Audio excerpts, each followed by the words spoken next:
Hi friends, இன்றைக்கி பார்த்தீங்கன்னா நம்ம கடைக்கு பின்னாடி என்னடா டிஃப்ரெண்ட்டாக பாவக்காய் மாதிரியே இருக்குதுன்னு பார்த்தா பாவக்காய் தாங்க. பாவக்காயிலேயே ஏதோ சின்னதாக இருக்குது. பாவக்காய் நம்மலாம் பெருசு தான் பார்த்துருப்போம். இந்த மாதிரி பார்த்ததா என்னன்னு தெரில, எனக்கு புதுசாக இருந்தது. அதனால் ஒரு வீடியோ எடுத்தேன். யாருக்காவது தெரிஞ்சால் கமெண்ட் பண்ணுங்கள். பாருங்க, பாவக்காயிலேயே குட்டியாக இருக்குது.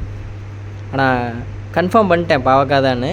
ஆனால் இவ்வளோ குட்டியாக நான் பார்த்ததில்ல. இது பிடிக்கிறதே பார்த்தீங்கன்னா குட்டியாக, இது பார்த்தீங்கன்னா குட்டியாக பழுத்துருக்கு பாருங்கள். இதில் என்னன்னு தெரில, குட்டி பாவக்காயாக இருக்குது.